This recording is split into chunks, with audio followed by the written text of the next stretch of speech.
I wanted to start this morning and describe how to correct a mess. So when I was drilling the hole for the neck to fit in, I blew out the top of the neck and the collar. So I just wanted to show you how to correct it. So what I did was I squared it off in there and then made a piece of wood with the same grain going up and down as the main feature is, and the main character is. And then of course you have a flat surface here and you have a flat surface back at the bum here, so you can put a clamp on all the way and be able to clamp that in and hold it. I used ordinary glue. I didn't use the CA glue on that. Wherever possible, I like to use the regular cabinet maker's glue. So now all I got to do is cut that off and reshape it. So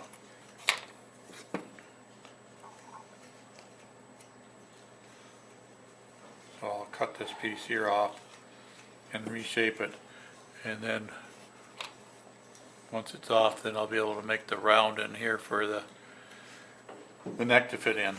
So I'll go ahead and do that. So now that it's off, and it's just a question then of coming back in here and removing this wood down here at the bottom. So I'll just use a gouge to start removing that and chipping that off.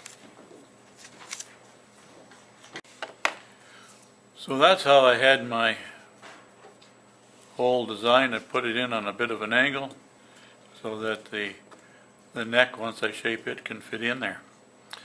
So now you can see where I've got less material at the top here than I have at the bottom for the collar. So once I've got my neck shaped the way I want it, I'll come back later on and I'll create some sort of an attachment here for the bell to fit on here. So it's just a question of leaving a little bit of material there, so it makes it look like there's a bit of a catch for the bell to fit in. So next you got to shape the neck to fit in there. Now you can make that hole bigger or smaller, however you want, but you can see there's a lot of material there that can be shaped and rounded to go in and fit into the neck. So we're going to work on the head today.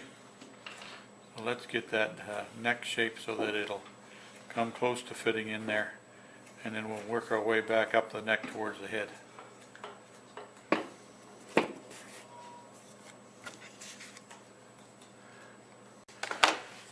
Okay, so you can see how the grain is going here on the neck. So you're going to have to come up on the bottom side to start rounding it.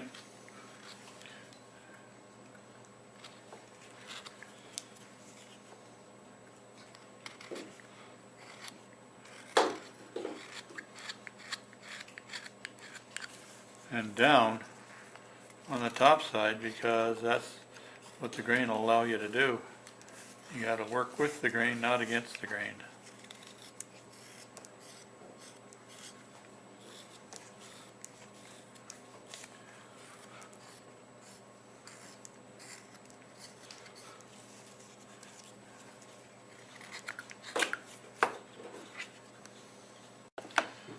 So what we're going to do is we're going to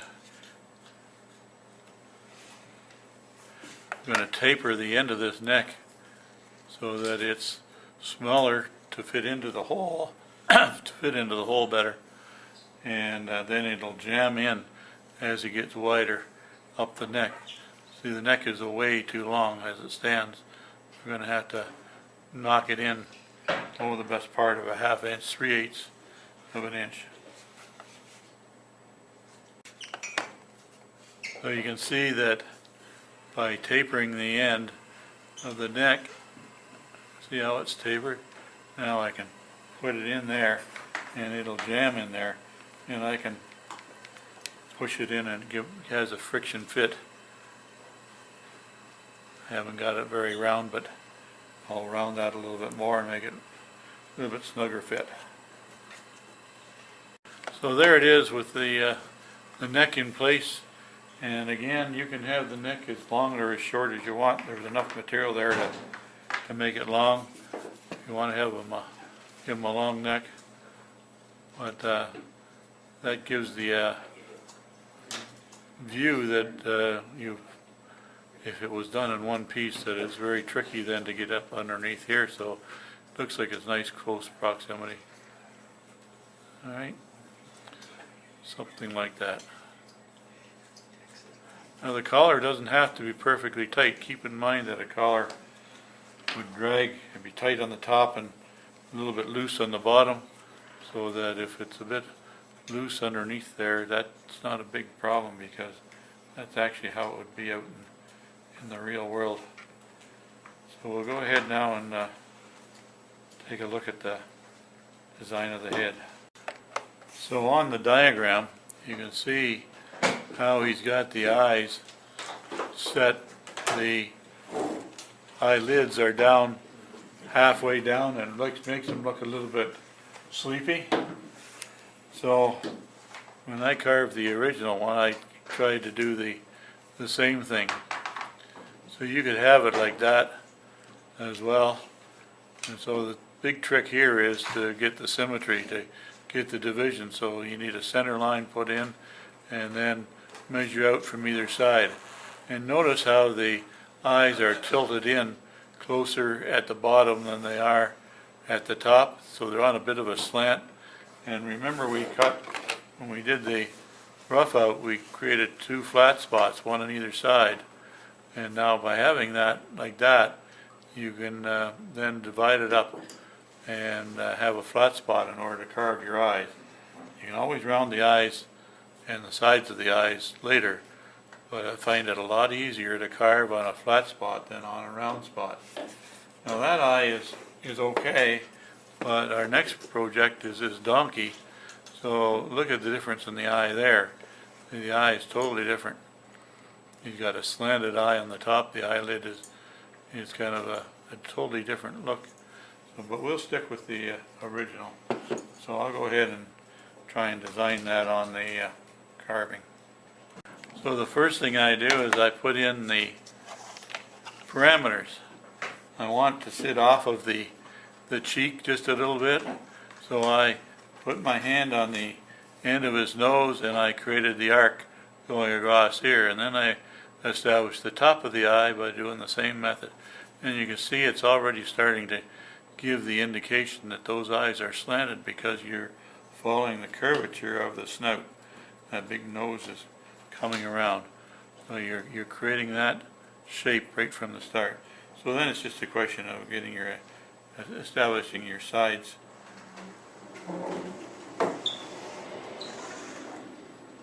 And then establishing the width of your eye. So we're gonna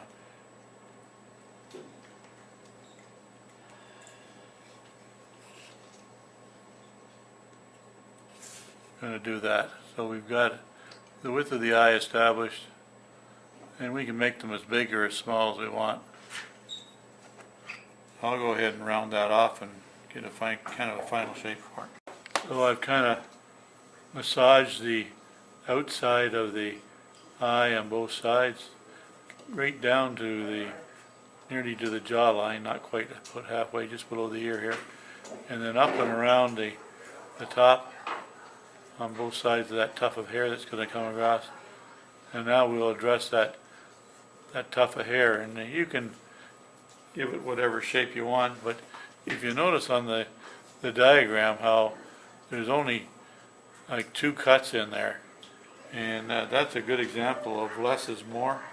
So just take a V-tool and make a couple of cuts out there so that it looks uneven, and then a few wrinkles in the top here. Before I do that, I get rid of all the saw marks. I use a knife or a smooth gouge or flat gouge to come up and remove the saw marks and get rid of the pencil mark, of course, as well. So I'll do that. So I've cut the couple of cuts in the bottom with a V-tool, and then if you notice, I've never tried to make that continuous all the way back up. You could do that to make it look like it's long hair, but by making it a few intermediate cuts in here, it makes it look like there's less length to the hair. They're shorter. It's a shorter tuft. I'll leave a little bit on either side, so gives you the tuft on the hair. Okay. Get rid of the saw marks on the snout, and you can see the white marks here. That's the saw marks still there. So I want to get rid of them so that then I can start to give some detail. Okay, so I use a number 5 20mm upside down to come up and remove the saw marks on that, like that. I'll go ahead and do that. It is now. Okay, so what I've done is I've gotten all the saw marks out, all the way around, underneath even, smoothed out all the general areas here underneath. So now I'm going to work on the back of the head, and you'll notice on the finished one here that I tried to eliminate all the sharp edges. So I can hang on to these with 2 hands.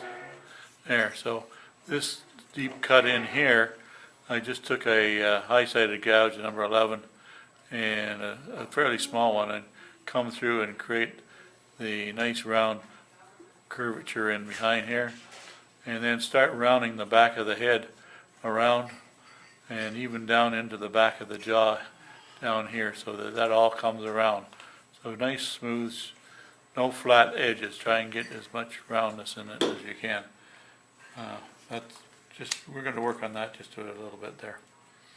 So we're going to get rid of all these sharp cuts in here.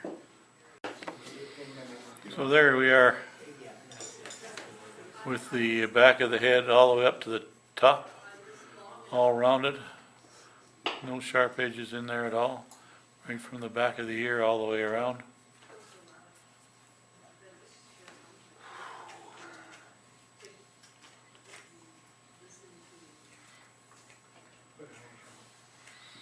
So we've got the back of the ear already shaped, so we're going to now work on the front of the ear.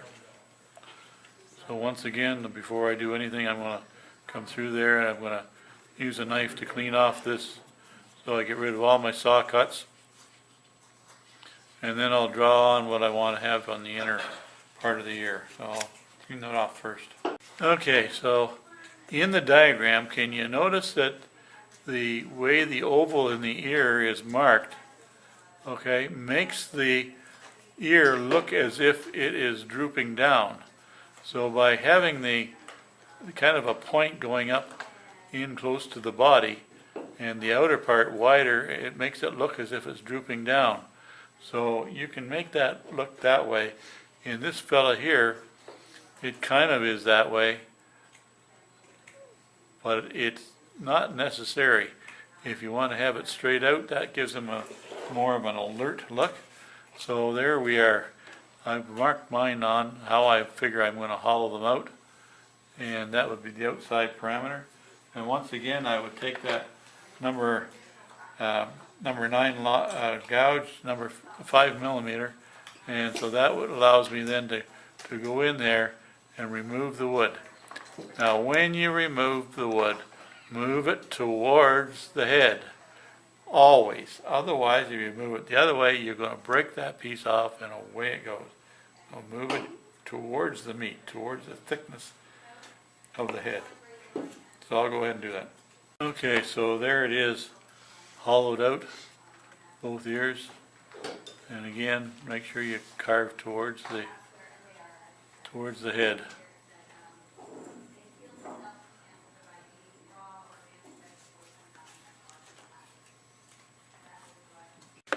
Okay, so there it is. Oops, there it is set up.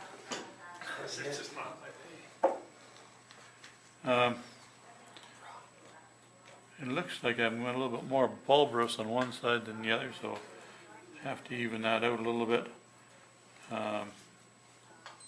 and make sure that we got the symmetry all the way around the nose.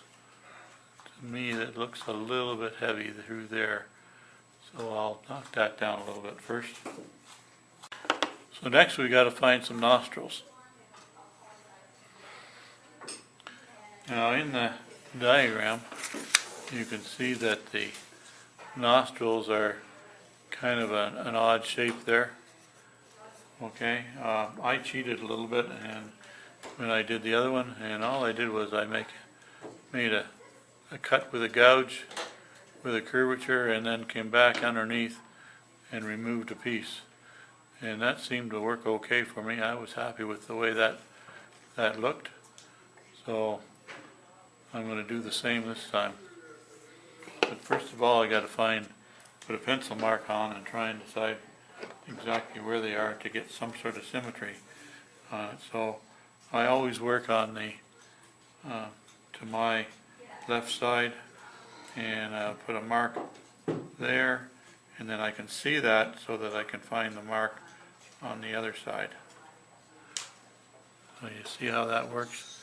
So now I've got two marks, one on either side, and then I'll turn it up this way to try and get it so that it's the same distance back.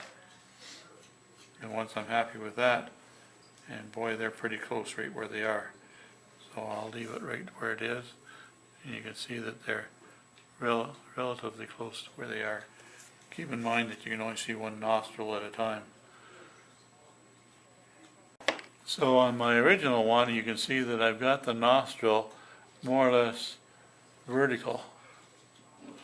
And this guy here, I'm going to change it up a little bit. I'm going to make it a little bit more horizontal.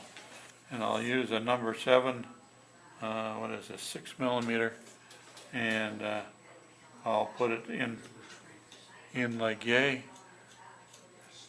and then remove the wood from behind it. So I'll just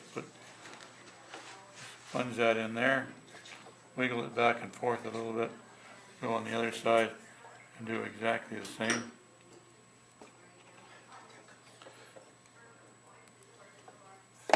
And even just by doing that, you can see that I've got a nostril now on both sides.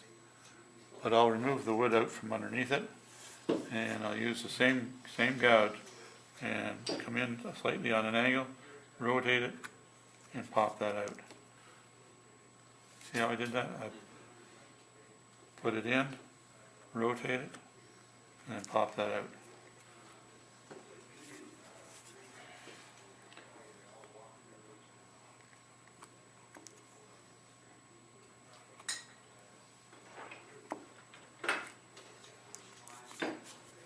And that's as simple a nostril as I can figure.